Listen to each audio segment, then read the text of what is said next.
تو میں مولا علی کے قتل کی تحقیق پڑھنا چاہتا ہوں. اگر موضوع پسند ہو تو آپ ساتھ دیں گے سر. بسم اللہ.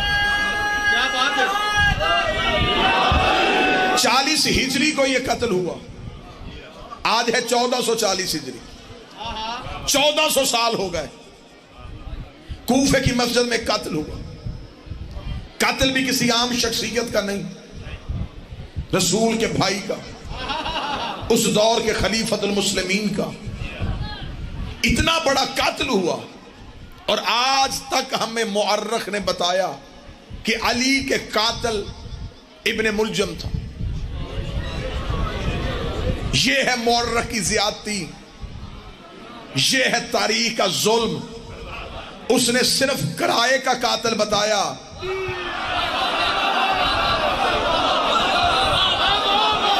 بادشاہ حسین کی عزت کی قسم ہے، میں کسی چوک چوراہے میں نہیں، لاؤڈ سپیکر میں ویڈیو کیمرے کی موجودگی میں علی کا قاتل بتانے لگا ہوں. ظلم کیا ہوا؟ صرف بتایا گیا جی ابن ملجم.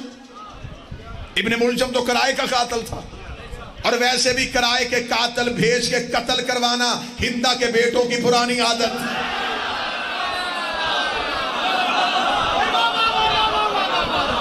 مسجدوں میں سر دینا یہ علی کے نوکروں کا شیوا ہے.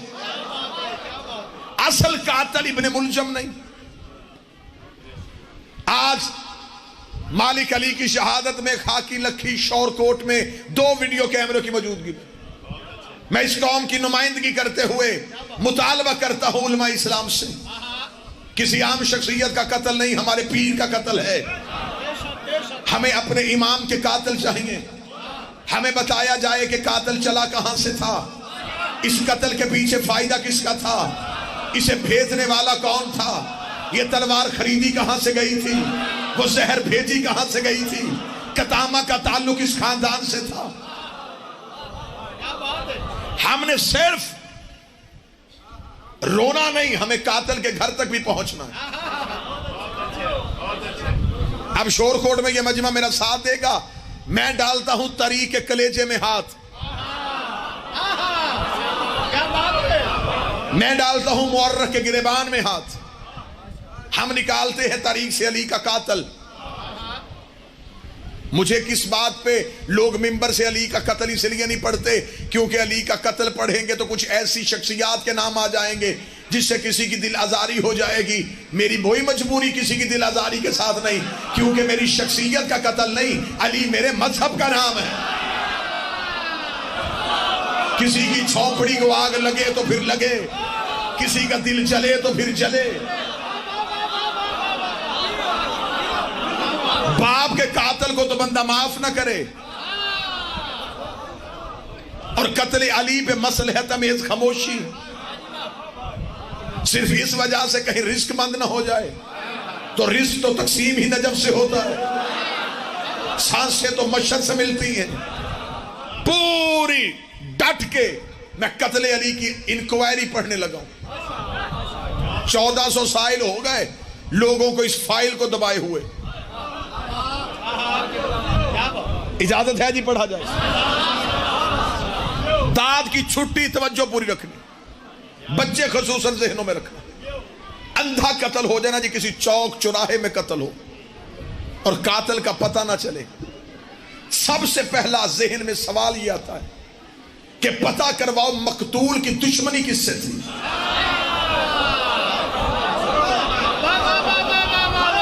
اگر ہمیں تاریخ علی کا قاتل نہیں بتاتی تو ہمیں بتانا اس دور میں علی کی دشمنی کس کس سے تھی. لے جی اب میں دوسری پرت کھولنے لگا ہوں، دوسرے صفحے پہ آنے لگا ہوں. یہاں پہ آگے بہت سے کلیجے یوں شک ہوں گے، بہت سی حقیقتیں تمہیں یوں آنکھوں کے سامنے نظر آئیں گی. مجھے زندگی سے محبت نہیں، مجھے موت سے اس لیے محبت ہے کہ موت مرشد علی سے ملاقات کا بہانہ ہے۔ جلدی جلدی علی کے پاس جائیں، پھر علی کے پاس بیٹھ کے علی ولی اللہ پڑھے۔ مجھے 14 کی سچائیوں کی قسم ہے، کسی جگہ پہ قتل کا کوئی الزام کسی کے سر پہ لگ رہا ہو تو فوراً پہلے یہ پتہ کروانا پڑتا ہے کہ چلو چھوڑو، یہ بتاؤ کہ جو مقتول قتل ہوا ہے اس کی دشمنی کس کس سے تھی؟ تو لوگ بتاتے اس کی تو بڑی دشمنی تھی، بچپن میں بھی جھگڑے، جوانی میں بھی لڑائیاں، اس کے تو بڑے اختلافات تھے۔ پھر عقل والے بندے سوال کرتے ہیں سارے جھگڑے نہیں بتانے، یہ بتاؤ قتل سے پہلے تازہ لڑائی کس سے ہوئی تھی، تازہ جنگ کس سے ہوئی تھی؟ میرا تاریخ مورخ میں سوال ہے، 40 ہجری کو علی کا قتل ہوا ہے، بتا علی کی آخری لڑائی کس سے ہوئی تھی؟ تاریخ کے ماتھے پہ پسینہ آیا، تاریخ نے کہا 40 ہجری کو قتل ہوا ہے، 36 ہجری کو جمل ہوئی ہے، 37 ہجری کو صفین ہوئی ہے۔ لو علی کے قاتل کا پتہ چل گیا، علی کا قاتل یا جمل میں ہے یا صفین میں ہے۔ لگ گیا علی کے قتل کا کھوج۔ بسم اللہ سے مکے مدینے سے تلاش کرنے کی ضرورت نہیں، یمن اور مصر کا سفر ہی نہیں کرنا پڑا۔ علی کی آخری 2 لڑائیاں 3 سال پہلے، 4 سال پہلے، ایک جمل ایک صفین۔ جب میں نے پوچھا تاریخ مورخ سے یہ لڑائیاں یہودیوں سے ہوئی تھی کافروں سے ہوئی تھی، مورخ کا بدن کانپا، حقائق پڑھنے کے لیے دانتوں کو پسینہ آتا ہے۔ جب ہم نے مورخ سے پوچھا بتا جمل میں کون تھا، صفین میں کون تھا؟ اس نے کہا جمل میں بھی ایک بڑی شخصیت تھی، صفین میں بھی بڑی شخصیت تھی۔ میں نے کہا جمل میں کون تھا؟ اس نے کہا محمد کی بیوی۔ میں نے کہا صفین میں کہا تھا؟ اس نے کہا ایک صحابی۔ میں نے کہا مجھے اس سے غرض نہیں ہے کہ کس کی رشتہ داری تھی، کس کی تعلق داری تھی، میرے سامنے محمد کی حدیث ہے، نبی کہہ کے کہتے ہیں الحق مع علی وعلی مع الحق، حق علی کے ساتھ ہے، علی حق کے ساتھ ہے۔ اب مجھے یہ نہ بتاؤ کہ علی کے مقابلے پہ کون آیا، یہ بتاؤ حق کے مقابلے پہ کون آیا۔ جو بھی آیا، جب بھی آیا،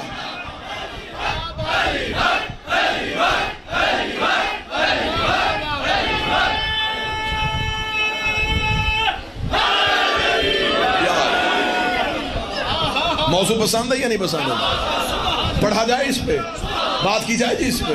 آئے علی کا قتل پڑھتے ہیں، تحقیق پڑھتے ہیں۔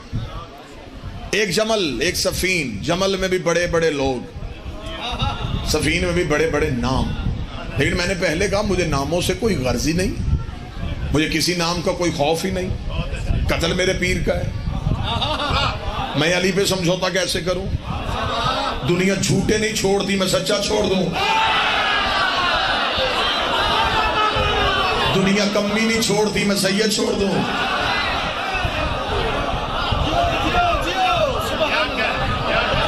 میری مجبوری ہے، میرے رہبر کا قتل ہے، میرے پیر کا قتل ہے، میرے مرشد کا قتل ہے۔ ہم پڑھیں گے قتل علی کی تحقیق۔ بس ٹھیک ہو گیا جی، پانی میں نے نہیں پینا جی، بس آئیں قتل علی کی تحقیق پڑھیں۔ پہلی لڑائی جمل۔ توجہ آپ، میں نے آپ کی توجہ رکھنے کے لیے کہا ہے کہ میں نے پانی نہیں پینا۔ بسم اللہ۔ جمل صفین، جمل کیوں ہوئی، صفین کیوں ہوئی؟ آئیں سب سے پہلے دیکھتے ہیں کہ جو جنگ علی کی ہوئی تھی جمل، تخت کے لیے ہوئی تھی، اقتدار کے لیے ہوئی تھی، خلافت کے لیے ہوئی تھی۔ اگر تخت، تاج، خلافت، اقتدار، حکومت نہیں تھا، اس جنگ کے محرکات کیا تھے؟ جنگیں دوستیوں میں نہیں ہوتی، جنگ ہمیشہ دشمنی میں ہوتی۔ دیکھتے ہیں کہ دشمنی کی وجہ کیا تھی۔ اب میں جو لفظ پڑھوں گا وہ لفظ میرے ریکارڈ ہو رہے ہیں، ویڈیو کیمرہ سامنے ہو تو بندہ لفظ سے 1 انچ بھی پیچھے نہیں ہٹ سکتا۔ میں پوری ذمہ داری سے اپنا بیان قتل علی کی تحقیق پہ ریکارڈ کروانے لگا۔ جب ہم نے تاریخ سے پوچھا کہ جمل کیوں ہوئی، تو جمل کے پیچھے جو محرکات تھے، جو وجہ تھی، وہ وجہ یہ تھی کہ جب تیسری خلافت کا دور تھا، اس وقت مدینے میں 2 بڑے گروہوں نے تیسری خلافت کا بائیکاٹ کیا۔ میں اب حقائق پڑھنے لگا ہوں آپ کے سامنے، میں اب تاریخ کے جنگل سے گزرنے لگا ہوں۔ میرے کانٹوں میں سے گزرنا بھی پڑے تو میں گزروں گا، تاکہ حقیقت تک پہنچا جا سکے. جب تیسری خلافت کا دور تھا تو دو بڑے گروہوں نے تیسری خلافت کا بائیکاٹ کیا. پہلا گروہ نبی کی بیویوں میں سے ایک گروہ تھا جنہوں نے تیسری خلافت کو قبول نہیں کیا. وجہ کیا تھی؟ وہ وجہ یہ تھی کہ تیسرے خلیفہ نے اپنی خلافت کے دور میں نبی کی چند بیویوں کا وظیفہ کم کر دیا تھا. پہلے ملتا تھا زیادہ، اور یہ بھی تاریخ کہتی ہے کہ نبی کی ہر بیوی کا وظیفہ ایک جتنا نہیں تھا، سب کے وظیفے علیحدہ علیحدہ تھے.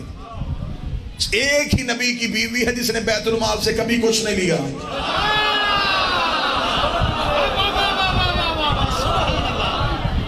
وظائف ملتے تھے. اب میرا تاریخ سے سوال ہے کہ جب سب ایک جیسی تھیں وظیفہ ایک جیسا کیوں نہیں تھا؟ اب تاریخ نے مجھے ایک سچائی بتائی، جو سچائی مجھ تک پہنچی وہ میں آپ تک پہنچاؤں. تاریخ نے کہا کہ وظیفے ملتے تھے رشتہ داری کی بنیاد پہ. جس کا جس حکومت سے جتنا قریبی رشتہ تھا، بات سمجھ آ رہی ہے کہ نہیں آ رہی؟ اسے اس رشتہ داری کی وجہ سے وظیفہ زیادہ ملتا تھا. میں نے تاریخ کے مورخ کے چہرے پہ تماچا مار کر جھوٹ، رشتہ داری کی بنیاد پہ نہیں ملتا تھا، علی کی دشمنی کی وجہ سے ملتا. جس کی جتنی علی سے دشمنی زیادہ تھی اس وجہ سے وظیفہ ملتا تھا.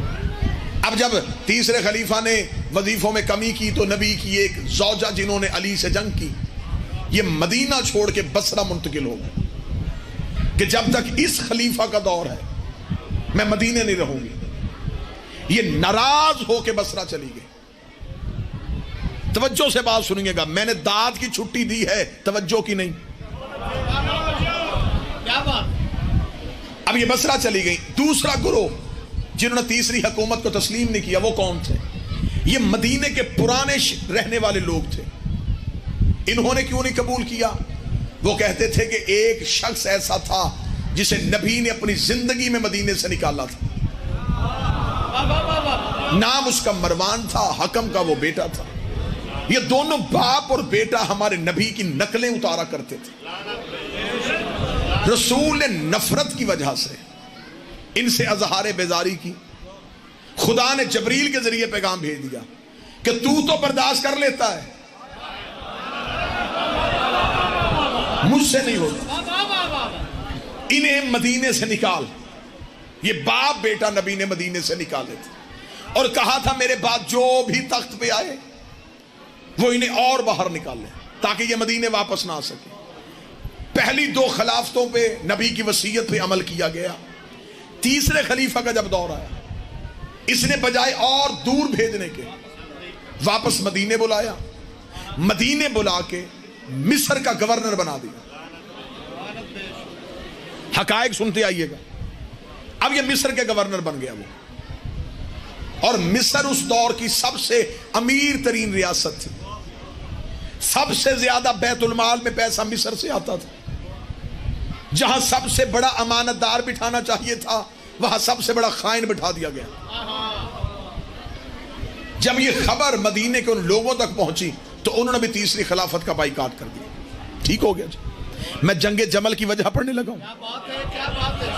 آخر مدینے کے پرانے لوگ اکٹھے ہو کے حضرت محمد بن ابی بکر کے گھر آئے. انہوں نے کہا محمد کیونکہ تیرے علی کے ساتھ تعلقات اچھے ہیں، تو علی سے جا کے کہے کہ خلیفہ سے جا کے پوچھے کہ اس نے اس شخص کو مصر کا گورنر کیوں بنایا. محمد بن ابی بکر رات کے وقت امیر المومنین کے گھر گئے. اور یہ بات ذہن میں رکھیے گا کہ تاریخ نے بہت بڑا ظلم کیا. انہوں نے مولا علی کی پہلی خلافتوں کے دور میں علی کی خاموشی کو یہ کہا کہ علی نے وہ دور بڑا خاموشی سے گزارا، علی گھر میں رہتے تھے. علی نے ایک انقلاب کی تیاری کی اس دور میں. اس دور کو خاموش دور نہ سمجھا جائے.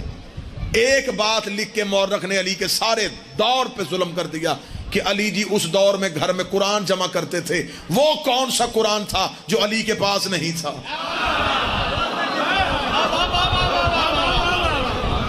قرآن حافظوں کو جمع کرنے کی ضرورت ہوتی ہے، محافظوں کو نہیں. علی تو خود قرآن تھا. اب وہ پورا ایک مجلس ہے کہ مولا علی کا وہ دور کس طریقے کا دور تھا. انشاءاللہ پھر کبھی اس علاقے میں آیا آپ مجھے یاد کروائیں گے کہ ہمیں علی کا وہ دور سنا تو میں آپ کو علی کا 25 سال کا وہ دور سناؤں. اب یہ محمد بن ابی بکر رات کے وقت مولا علی کے گھر ہے. انہوں نے آ کے کہا یا علی اس نے ظلم کیا ہے, اس نے اتنے بڑے ملاؤن کو, اتنے بڑے خائن کو مصر کا گورنر بنا دیا صرف رشتہ داری کی بنیاد پہ کہ وہ اس کا رشتہ دار ہے. مولا امیر المومنین نے کہا محمد کیا چاہتے ہو؟ فرمایا یا علی ہم چاہتے ہیں کہ شکایت آپ کے ذریعے سے کی جائے. مولا نے محمد بن ابی بکر کو ساتھ لیا. مولا دربار میں آئے. دربار میں آ کے حاکم کو بلایا گیا. حاکم کو جا کے سپاہیوں نے خبر دی کہ دربار میں اصل حاکم آیا ہے.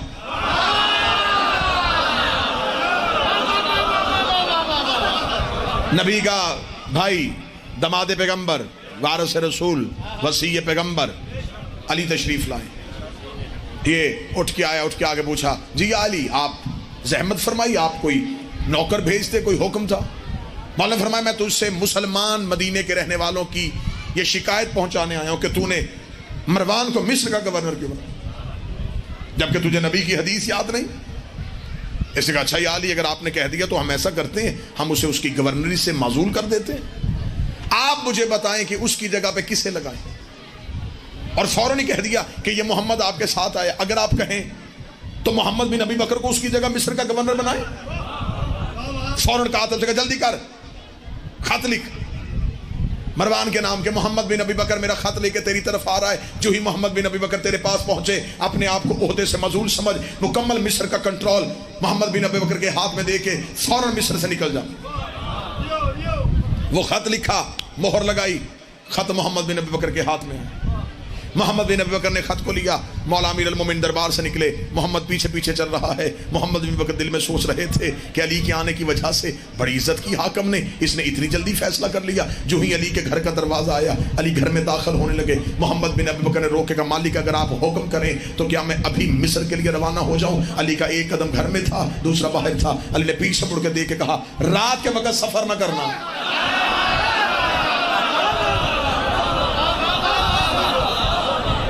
طریقہ سینہ چیر رہا ہوں میں جی. رات کے وقت سفر, کہانی سمجھ کے بات سنا لطف پڑا ہے. رات کے وقت سفر نہ کر. محمد بن ابی بکر کے ذہن میں بات حکم امام تھا. محمد بن ابی بکر نے پورا دن تیاری میں گزارا. اگلی شام ہوئی ہے تو محمد بن ابی بکر اپنے غلاموں کے ساتھ مدینہ سے باہر نکلے. ابھی مدینہ سے چند میل کے فاصلے پہ گئے تھے کہ رات ہو گئی. محمد بن ابی بکر کو حکم امام یاد. محمد بن ابی بکر نے اپنے غلاموں سے کہا فوراً سامان اتارو, یہیں پہ خیمے لگاؤ, رات یہاں گزاریں گے. انہوں نے محمد سے کہا کہ ابھی تو کوئی سفر بھی نہیں ہوا, اور ویسے بھی عرب کے لوگ سفر رات کو کرتے تھے. دن کی گرمی میں جانور کا چلنا اور انسان کا سفر کرنا مشکل تھا. انہوں نے کہا کہ رات بڑی ٹھنڈی ہے اور سفر بڑی آسانی سے ہو سکتا ہے. محمد نے کہا نام میرے مولا کا حکم ہے, رات کو سفر نہیں. اچھا, فوراً وہیں پہ خیمے لگ گئے. خیمے لگنے تھے. محمد بن ابی بکر نے کہا مشعلے یعنی کہ آگ روشن کر دو. وہ آگ روشن اس لیے کی جاتی تھی کہ اگر کوئی دور سے گزرے اسے پتہ چل جائے کہ یہ کوئی شریف قافلہ بیٹھا ہوا ہے. ورنہ رات کی تاریکی میں ایسے لوگوں کا بیٹھنا اس بات کی بھی علامت تھی کہ کہیں یہ لوٹنے والے نہ ہوں. شریف ہمیشہ چراغ جلا دیا کرتے تھے. اس لیے علی کہتے ہیں کہ مغرب کے وقت کوئی چراغ جلا لیا کرو.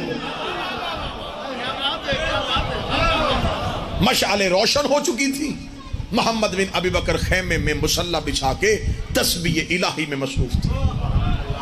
یا محمد بن ابی بکر کے کانوں میں رات کے وقت کسی تیز گھوڑے کے ٹاپوں کی آواز آئی. محمد بن ابی بکر نے فوراً کان اٹھایا اور ذہن میں سوال آئے. ایک شخص ہے, گھوڑا بھی تیز ہے, دوڑا بھی رہا ہے, نکلا بھی ابھی ابھی مدینے سے. اگر اس شخص نے سفر کرنا تھا تو یہ اکیلا کیوں, رات کو یہ تنہا کیوں جا رہا؟ اگر اس نے رات کو سفر کرنا ہوتا یہ دیکھ بھی رہا ہے کہ وہ سامنے قافلہ بیٹھا ہے, یہ قافلے میں کیوں نہیں آئے؟ یہ دور سے کیوں گزرا؟ یہ ذہن میں سوال آتے کہ محمد بن ابی بکر اپنی جگہ سے اٹھے، خیمے سے باہر کے اپنے غلام کو جلدی آ، گھوڑے پہ زین رکھ، بندے کو لے کے کون ہے؟ غلام نے گھوڑے پہ زین رکھی، نے گھوڑا دوڑایا، جا کے بندے کو روکا، اٹھا کے محمد بن ابی بکر کے پاس لے گیا۔ محمد بن ابی بکر نے پوچھا کون ہے؟ اس نے کہا مدینے کا رہنے والا۔ کہاں جا رہا ہے؟ اس نے کہا یمن۔ کیوں جا رہا ہے؟ اس نے کہا ذاتی کام سے۔ محمد بن ابی بکر علی کا نوکر تھا، حکمت تو ویسے ہی علی کے نوکروں کے پاس ہوتی۔ محمد بن ابی بکر نے ذہن میں اس کے سوالوں کے جواب سے مطمئن نہ ہوئے، فرمایا اپنے نوکروں سے اس کی تلاشی لو، مجھے یہ بندہ ٹھیک نہیں لگ رہا۔ تلاشی لی گئی، جی اس کے پاس اس کا ذاتی سامان ہے، کو زیادہ رہا ہے۔ محمد نے کہا نہیں، بندہ ٹھیک نہیں۔ اور اس کے پاس کیا ہے؟ اس کے گھوڑے کے گلے میں ایک مشکیزہ ہے جی پانی کا، اتارو۔ کیا ہے تیرے مشکیزے میں؟ پانی ہے۔ محمد بن ابی بکر نے کہا پانی بہاؤ، پانی بہاؤ، مشکیزہ چیرو۔ مشکیزہ چیرا، اندر سے شیشے کی بوتل نکلی۔ بوتل محمد بن ابی بکر کے ہاتھ میں، اس نے تلوار کی نیام مار کے بوتل کو توڑا، اندر سے خط نکلا۔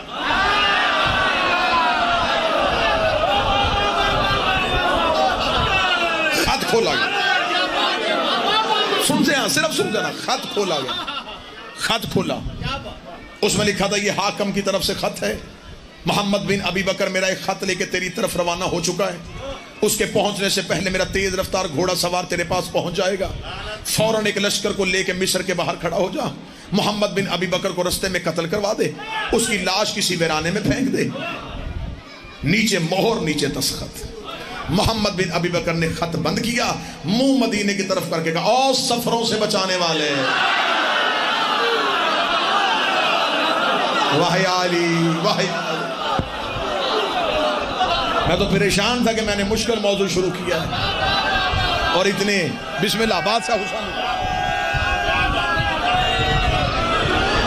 باخدا دو علم مین گواہ ہیں، بسم اللہ سرکار علمین گواہ ہیں کہ میں پریشان تھا کہ میں نے مشکل موضوع مشکل وقت میں شروع کر لیا۔ بہت بہتر توجہ آپ نے، بس اتنی ہی توجہ چاہیے۔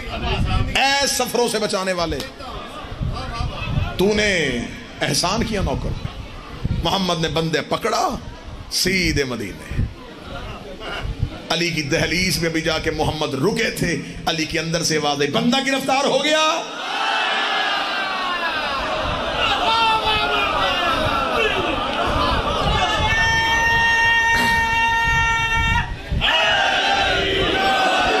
علی کا پہلا قدم گھر سے باہر آیا، محمد نے بندہ علی کے قدموں میں پھینکا، قدموں میں پھینک کے محمد نے ہاتھ باندھ کے کہا یا علی جب خبر تھی کہ یہ راز ہے پھر مجھے بھیجا کیوں تھا؟ علی مسکرا کے فرماتے محمد میں ثبوت کے بغیر حملہ نہیں کرتا۔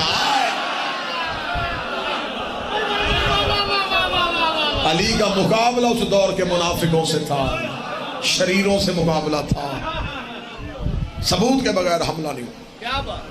محمد نے کہا مولا حکم فرمائے، بندہ اٹھاؤ۔ علی گھر گئے، تاریخ کہتی ہے علی نے زرد رنگ کی عبا اوڑھی۔ زرد عبا ہمیشہ مولا میدان جنگ میں پہن کے جاتے تھے۔ لوگ کہتے ہیں کہ جب مولا امیر المومنین زرد عبا زیب تن کرتے تھے تو لوگوں کو خبر ہو جاتی تھی کہ آج امیر المومنین جلال میں ہے۔ پھر جب علی چلتے تھے تو مدینے میں کوئی علی کا رستہ نہیں روکتا تھا کہ آج امیر جلال میں جائے۔ امیر نے زرد عبا کاندھے پہ لی، چہرے پہ جلالت۔ رات کے وقت علی دربار میں گئے، نیزہ بردار نیزے لے کے کر دیا۔ علی نے ٹھوکر سے دروازہ کھولا، بلاؤ اسے۔ تخت سے نیچے گر، جی علی کیا ہوا؟ علی فرمایا محمد بندہ سامنے لاؤ۔ قاصد کو کھڑا کیا، علی فرمایا یہ تیرا قاصد ہے؟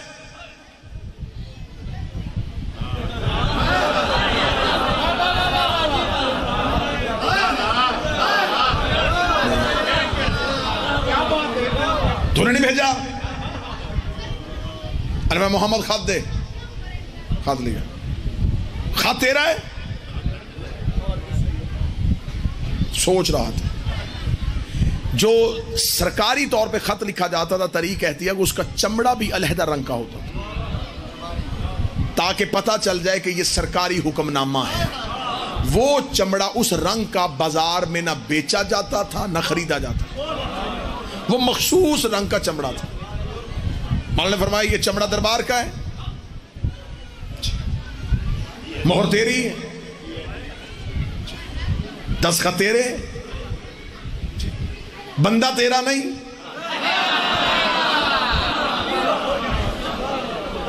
جی عالی میرا ہے. ابھی وضاحت میں جی وہ میں بتانا اتنا کہنا تھا. یہ علی مڑے.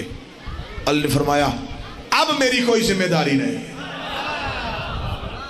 یہ کہہ کے علی باہر نکلے.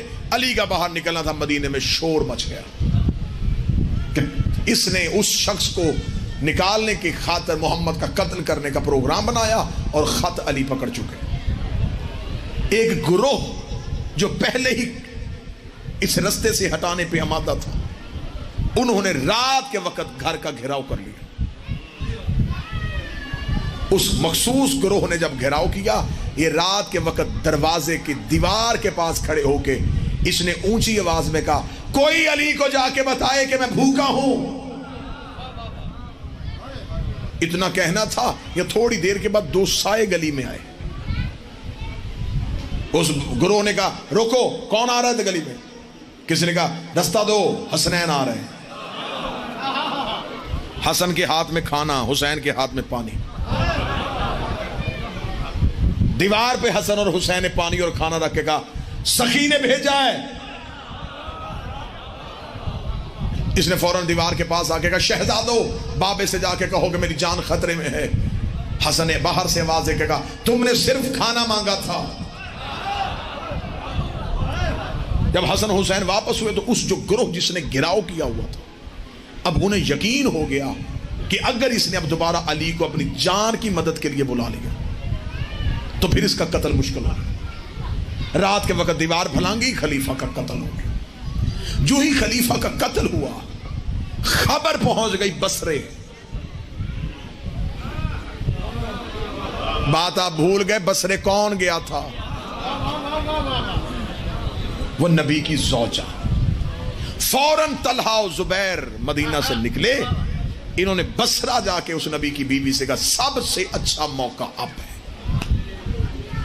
جو قتل ہوا اس سے بھی ہماری دشمنی تھی.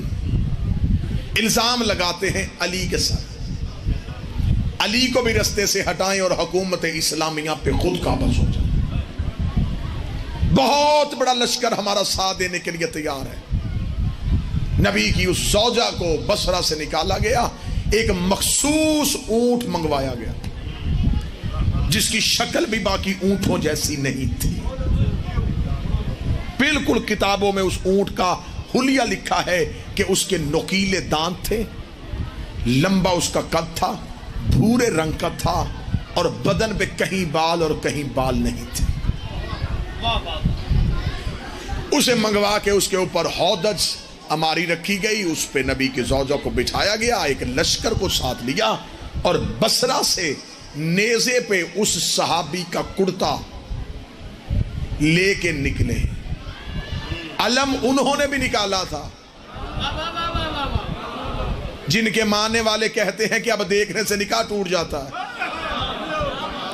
پورا لشکر لے کے بصرہ سے چلے. ایک جگہ ایسی آئی جہاں پہ آ کے اس لشکر کے پیچھے کتوں نے دوڑنا شروع کیا. اتنے اس قبیلے کے کتے آئے کہ انہوں نے لشکر کو رکنے میں مجبور کر دیا. اس نبی کی زوجہ نے جلدی جلدی طلحہ اور زبیر کو بلا کر جلدی آؤ, جلدی جلدی مجھے بتاؤ یہ جگہ کون سی ہے, یہ بستی کون سی ہے؟ انہوں نے کہا یہ حواب ہے اس بستی کا نام. اس کے چہرے کی زردی آ گئی. اس نے کہا مجھے نبی نے مدینے میں سوئے ہوئے اٹھا کے کہا تھا ایک وقت آئے گا میری بیویوں میں سے ایک بیوی کو حواب کے کتے بھونکیں گے اور وہ حق میں نہیں ہوگی.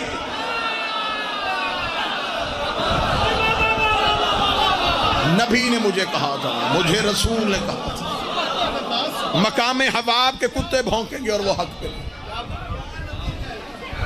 لہذا یہ مقام حواب ہے, مجھے واپس جانا ہے. 40 گواہیاں قرآن پہ آئیں کہ یہ مقام حواب نہیں. اسلام کی پہلی جھوٹی گواہیاں. پھر آمادہ کیا علی کی دشمنی میں کہ اگر ہم نے دیر کر دی تو کہیں علی خلیفہ نہ بن جائے، خلافت علی کے پاس نہ چلے جائے، ہمیں خلیفہ بننے سے پہلے پہلے علی کا رستہ روک لیں۔ خبر مولا علی کو مدینے پہنچ گئی کہ وہاں سے بصرے سے پورا لشکر چل پڑا۔ علی نے اپنا لشکر ساتھ لیا، مدینے سے نکل کے علی نے ایک میدان میں جا کے لشکر کو روک لیا۔ جہاں جا کے دونوں لشکروں کا آمنا سامنا ہو گیا وہ ایک میدان تھا، کیونکہ یہ اونٹ پہ بیٹھ کے آئی تھی۔ اونٹ کو کہتے ہیں عربی میں جمل، اس لیے اس میدان کو کہتے ہیں میدان جمل، جنگ کو کہتے ہیں جنگ جمل۔ اب میں یہ بھی وجہ پڑھنے لگا ہوں کہ جنگ اونٹ کی وجہ سے مشہور کیوں ہوئی تھی۔ توجہ آپ نے رکھنی ہے، آسان نہیں ہے علی کے قاتل ڈھونڈنا۔ خاکی لکھی میرا ساتھ نہ چھوڑے، میں چلا بڑی بند گلی میں گیا ہوں، خالی تو میں نے بھی نہیں آنا، کوئی نہ کوئی راز تو یہاں سے نکالیں گے۔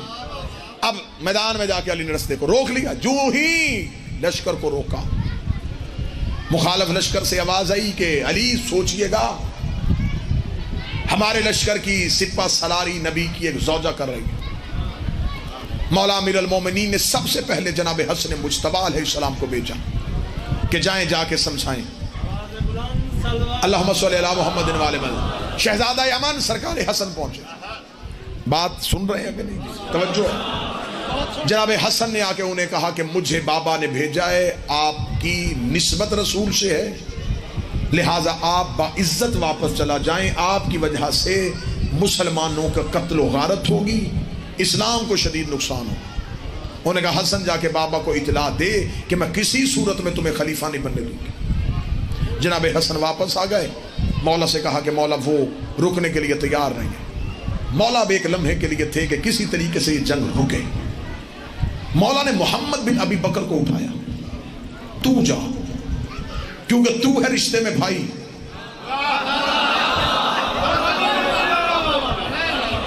سوچو تو صحیح کہ علی کو کس دور میں کیسے لوگوں سے سامنا تھا۔ محمد تو جا۔ محمد بن ابی بکر رات کے وقت آئے، کتابیں کہتی ہیں کہ یہ خیمے میں بیٹھی ہوئی تھیں، دروازے میں دو سپاہی کھڑے کیے ہوئے تھے۔ محمد خیمے میں جانے لگے، سپاہیوں نے نیزوں سے محمد کو روکا، انہیں روکے گا تو نہیں مل سکتا، کیونکہ انہوں نے منع کیا ہوا ہے کہ کوئی بھی آئے تو میں نہیں ملوں گی علی کے لشکر سے، کسی کو بھی میں ملنے کے لیے تیار ہوں۔ محمد نے کہا انہیں جا کے بتاؤ کہ میں محمد بن ابی بکر ہوں۔ جا کے جب سپاہی نے کہا کہ آپ سے محمد بن ابی بکر ملنے کے لیے آئے، وہ کہہ رہے میں بھائی ہوں، تو انہوں نے حجرے کے اندر پردے کے پیچھے کھڑے ہو کے آواز دی، محمد میں تجھ سے مل لیتی اگر تو علی کے لشکر میں نہ ہوتا، کیونکہ تو نے علی کا لشکر قبول کیا، تو نے مجھے رشتے میں بھائی تھا تو میرا، تو نے علی کا لشکر قبول کیا، لہٰذا میں تجھے کبھی بھی ملنے کے لیے تیار نہیں۔ اتنا کہنا تھا محمد کے جملے آج بھی تاریخ میں ہے۔ محمد نے کہا اگر تو علی کی وجہ سے مجھے چھوڑ رہی ہے، تیری جیسی 1000 بہنیں ہو میں علی سے قربان کروں۔ اگر مجھے علی کی وجہ سے چھوڑ رہی ہے، کون کہتا ہے کہ ہم عزت نہیں کرتے؟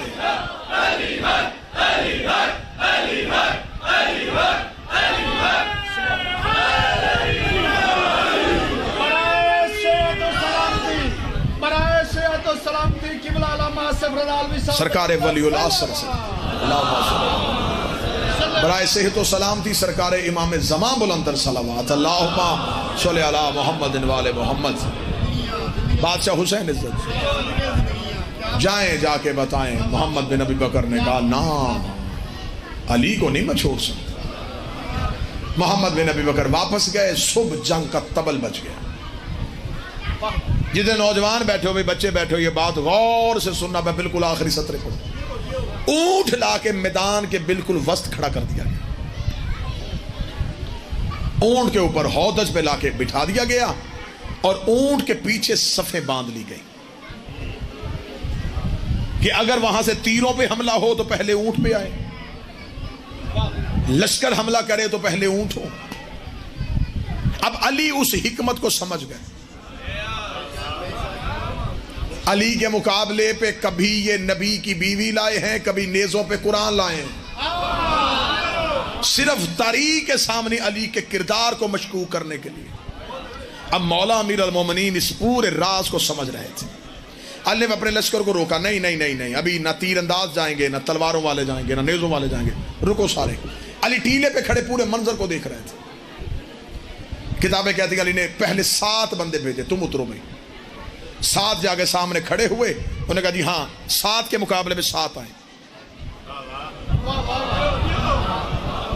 تو جو ہے کہ نہیں ہے؟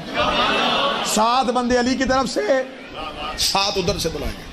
اب طریقہ جو ادھر سے 7 نکلے انہوں نے کیا کیا؟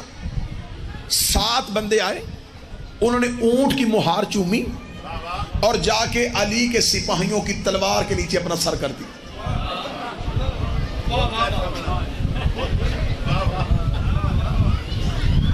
اب وہ جو سپاہی ساتھ گئے تھے انہوں نے علی کی طرف دیکھا کہ اب یہ تو لڑ ہی نہیں رہے، سر ہماری تلوار کے نیچے کیا ہوا کہ مارو ہمیں، قتل کرو. اللہ نے فرمایا رکو. مولا نے مالک اشتر کو بلایا. مالک قریب ہے، مالک اشتر قریب ہے. مولا فرماتے مالک مجھے اندیشہ ہے اگر یہ اونٹ کھڑا رہا جیسے سامری کے بچڑے کی پوجا ہوئی تھی، اس اونٹ کی پوجا نہ ہونی شروع ہو جائے. مالک اشتر نے کہا مولا پھر میرے لیے حکم فرما. مالک جا. اونٹ گرا. نتیجے پہ آنے لگا ہوں میں، وہ جسے ذاکر کہتے ہیں نا ٹیب کا مصرع اب آیا. اونٹ گرا. اب مالک اشتر علی کا کمانڈر، جو علی کے ہوتے کمانڈر ہو، جسے علی شجاع نے فرمایا مالک حملہ کر. بھائی مالک نے گھوڑے پہ زین رکھی، مالک نے تلوار کو نیام سے نکالا، مالک نے اپنے گھوڑے کو دوڑا کہ بالکل اونٹ کے قریب جا کے مالک نے پوری جرات کے ساتھ اونٹ کی ٹانگ کاٹی. ٹانگ کٹ کے مالک کا گھوڑا آگے گیا، مالک نے پیچھے مڑ کے دیکھا 3 ٹانگیں اونٹ کھڑا ہے. مالک نے واپس گھوڑا دوڑایا، پھر ٹیلے پہ آئے، پھر چکر کاٹا، پھر تلوار نکالی، پھر اونٹ کی پچھلی ٹانگ کاٹی، 2 ٹانگیں اونٹ کھڑا ہے. حقائق پڑھ رہا ہوں میں آپ کے سب. کیا بات ہے؟ اب علی کے نوکر دیکھ رہے ہیں یہ کیا ہو رہا ہے. شاید اونٹ اتنا صحت مند ہے کہ وہ اپنے 2 ٹانگوں پہ اپنے وزن کو اٹھائے. علی فرمایا مالک حملہ دوبارہ کر. مالک نے پھر ٹیلے سے گھوم کے آئے، تلوار نے آم سے نکالی، پھر مالک نے گھٹنے دونوں زمین پہ رکھ کے حملہ کیا. 3ری ٹانگ کٹ گئی. 1 ٹانگ اونٹ کھڑا. جب 1 ٹانگ پہ اونٹ کھڑا تو ادھر سے لشکر سے شور مچ گیا، ہم حق پہ ہیں، دیکھو اللہ ہمارے ساتھ ہے، اللہ اس اونٹ کو گرنے نہیں دے رہا. جب اللہ اللہ کی صدائیں آنے لگی تو علی کے نوکروں نے علی کا چہرہ دیکھا. علی وہاں جمل کے ٹیلے پہ کھڑے تھے. مالک نے دیکھا مولا حکم کیا ہے؟ علی کے بعد مالک لا حول ولا پڑھ کے حملہ کر. اونٹ نہیں، شیطان کھڑا ہے. مالک یہ اونٹ نہیں یہ شیطان ہے. لا حول پڑھ کے حملہ کر. مالک نے اپنے گھوڑے کو دوڑایا، اپنی تلوار کو ہوا سے گھماتے لا حول ولا قوت الا باللہ علی العظیم کی صدائیں دیتا دیتا ادھر مالک ادھر اونٹ کے قریب آیا. مالک نے دونوں ہاتھوں سے وار کیا. اونٹ کی ٹانگ کا کٹنا تھا. ہودج زمین پہ گرنے لگا. لوگوں کی دھڑکنیں بند ہو گئی. نبی کی زوجہ کا قتل ہونے لگا. نبی کی زوجہ کی توہین ہو گئی. یا علی کے پیچھے سے ایک جوان کو علی نے اشارہ کیا، وہ بجلی کی سی تیزی سے گیا. اس نے ہودج کو زمین پہ گرنے سے پہلے اپنا گھوڑا اونٹ کے قریب کیا، ہودج میں ہاتھ ڈالا، اسے ہودج سے نکال کے گھوڑے کی پوچھ سے بٹھایا. انہوں نے آواز دے کہا ہائے علی نے غیر کا ہاتھ مجھے لگوا دیا. اسے نقاب ہو جگہ چپ، تیرا بھائی محمد بن ابی بکر.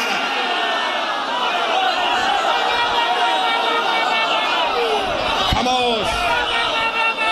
بادشاہ حسین عزت، شہزادی کونین عزت، مالک عزت ہے، پاک سید ہے. خاموش.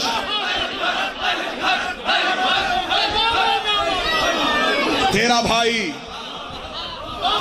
محمد ہو، وہ دلوں کے راز جان، غیر نہیں. علی نے مجھے بھیجا لا کے. اب اگلی بات جو شاید آج تک آپ نے ممبر سے نہ سنی ہو، یہ نوکر پہلی بار یوں رات سے پردہ اٹھائے، خیمے میں لا کے بٹھایا گیا. اب علی بیٹوں کے ساتھ ملنے کے لیے آئے. علی نے خیمے کے دروازے پہ کھڑے ہو کے کہا میں نے پہلے حسن کو بھیجا، پھر محمد کو بھیجا، میں نے ہر حجت کو تمام کیا. آپ کو چاہیے تھا آپ قتل و غارت نہ ہونے دیتے، آپ پہلے ہی واپس چلے جاتے. انہوں نے کہا اے علی مجھے ایک بار مدینے پہنچنے دے. میں شور برپا کروں گی، میں قبر رسول پہ جا کے سر کے بال کھولوں گی کہ محمد کی زوجہ کے ساتھ یہ ہوا، نبی کی بیوی کے ساتھ یہ ہوا۔ بار بار جب انہوں نے نبی کی زوجہ، نبی کی زوجہ، نبی کی زوجہ، علی نے بیٹوں کی مدد میں، دوبارہ یہ بات نہ کیجئے گا آپ تھیں ہیں نہیں، آپ تھیں ہیں نہیں۔ انہوں نے کہا کیوں نہیں تھی؟ فرمایا میں محمد کا نفس ہونے کی وجہ سے آج سے آپ کو محمد کے رشتے سے کاٹ۔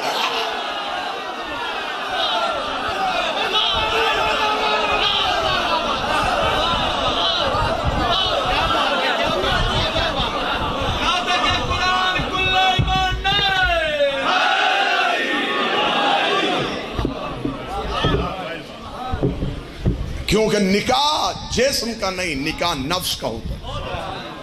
آج بھی نکاح کے جو سیغے پڑھے جاتے ہیں زوجت نفسی، نفس، نکاح نفس کا نفس سے ہوتا ہے۔ علی ہے محمد کا نفس۔